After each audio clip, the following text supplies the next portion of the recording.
The automobile business offered a great opportunity for salesmen in the past, and because car buyers have been so well satisfied with this method of individual transportation, the selling of automobiles offers a still greater opportunity to salesmen today. But the fact that practically every family already has an automobile puts the new car salesman into the trading business. A salesman's job today is to trade the prospect out of his old car or truck and put him in a new one.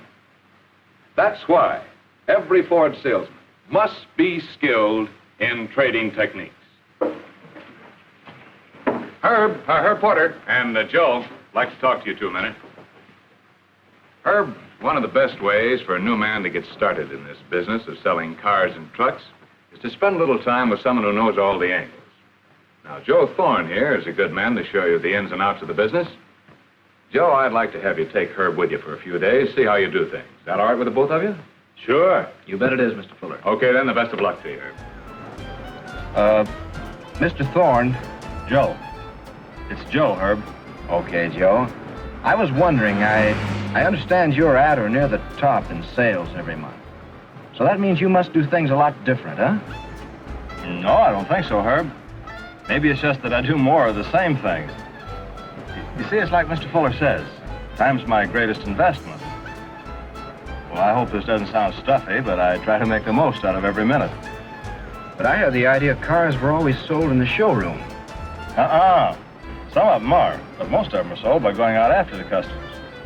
Hey, there's Dick Jones. Hey, Dick. Got anything for me today, Dick? Yeah, Joe, I sure have. I was going to give you a call. Get in touch with Bert Jasper, 1040 Gladstone. He's got a 46 Ford four-door, and he looks hot. Okay, thanks a lot, Dick. Thanks to you for that check you sent me last week. I'll keep sniffing. So long, Joe. So long, Dick. So what about, Joe? Dick's one of my bird dogs. He's good for 3 or 4 hot tips a month. Bird dog? Yeah, guys who tip me off when somebody's thinking about buying a car. They all salesmen like Dick? Oh, no. No, you might find a good bird dog almost any place. And besides those, I've got another good bird dog who's a car washer and one who works in a gas station. Look what we have here.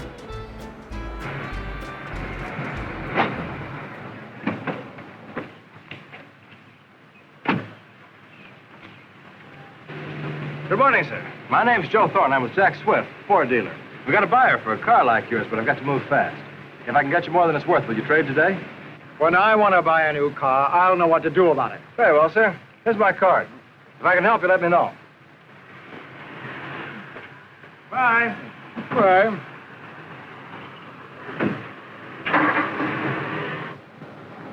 It didn't work so good, did it?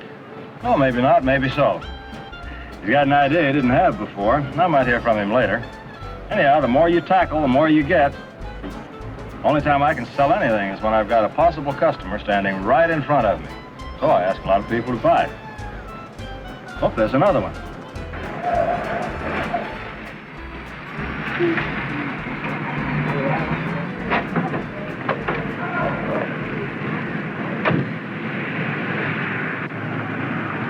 Morning, sir.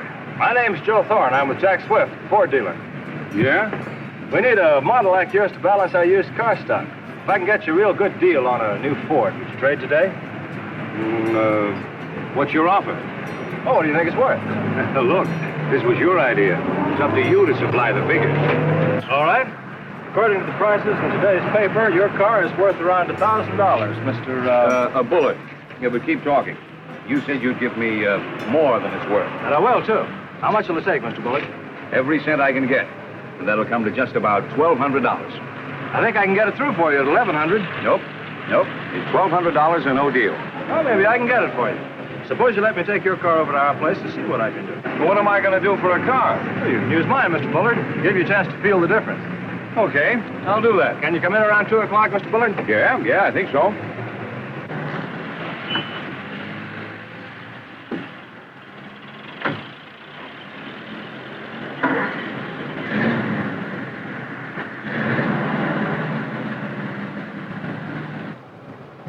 See, Herb, that'll do 2 things.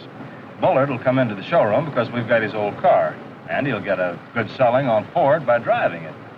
That's why I always keep my demonstrator in good shape. Clean, lubricated, top running condition. It's a good idea. Tell me, Joe, the way you go up to strangers and start trading with them, doesn't that take a lot of nerve? No, not after you get used to it. You gotta look at it this way, Herb. Practically everybody would rather be driving a new car or truck than the one they're driving now. So you're doing them a favor when you show them how they can buy one. Well, here we are.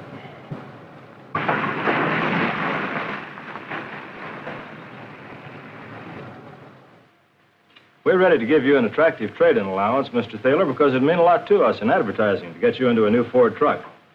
How much would you give? We'll put you into a new 1.5-ton Ford. We'll take your old Chevy as a down payment, and your payments will come to only $65.10 a month for 24 months. How much allowance is that? That's an allowance of $625. Uh-huh. That's just about what the Chevrolet man said. I've always been satisfied with my Chevrolets. You do a lot of your own driving, don't you, Mr. Thaler? Yeah, most of it. Then the additional comforts you get in a Ford truck will be interesting to you. Our cabs have all the comforts you expect in a passenger car.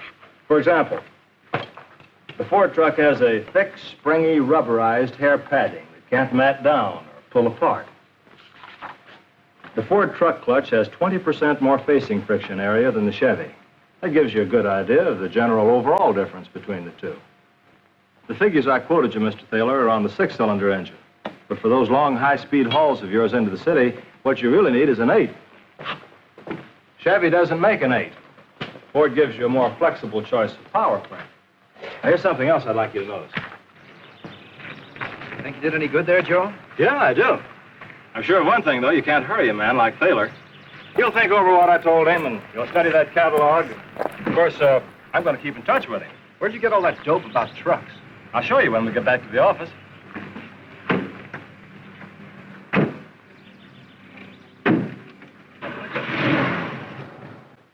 There you are, Herb. The dope about trucks. The data book, truck selector, and all the rest of it. Look it over if you want to, while I go see what it'll cost to get Bullard's 46 Chevy fixed up for the used car lot. Okay, Joe. Looks like we can swing a deal with Bullard if you'll go for a 4-door. Boss okay? Boss won't know anything about it. Not until Bullard signs the order. You're sure of yourself, aren't you? Oh, I miss sometimes. Calling that prospect Dick gave me. Who's Dick? The bird dog we met on the street this morning.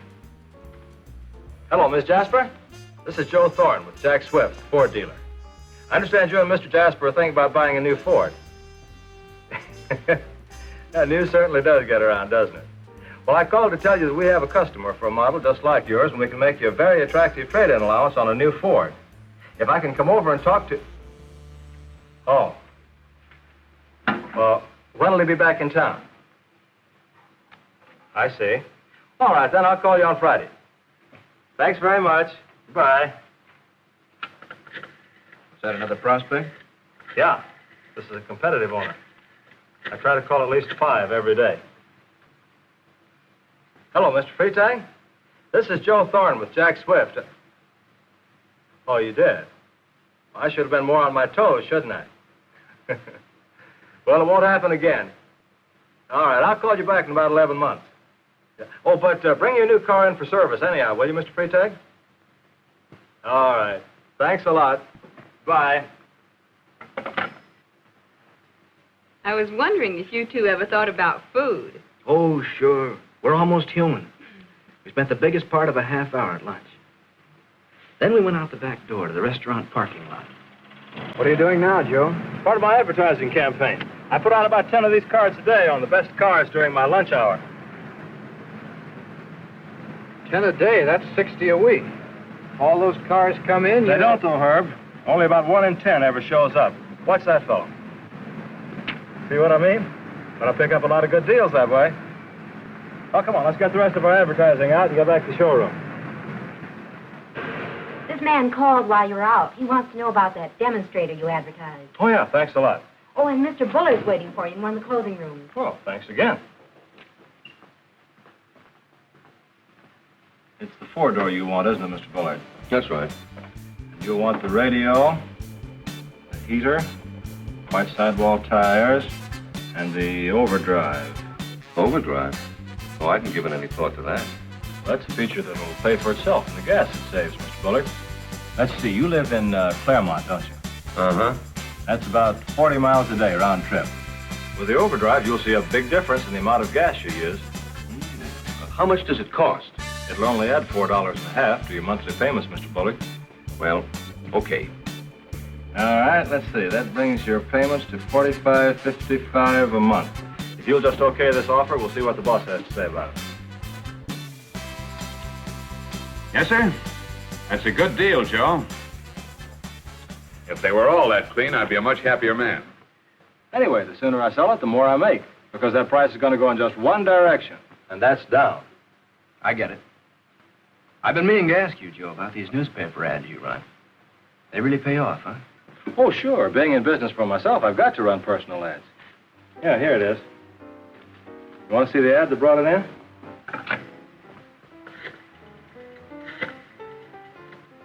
Hello, Mr. Faulkner. This is Joe Thorne. You called me about my Ford four-door. Yeah, what kind of car do you have? Yeah. Well, we ought to be able to make you a very attractive offer, Mr. Faulkner. Well, I can't tell you that until I see your car. When can you come in? All right, fine. I'll see you then.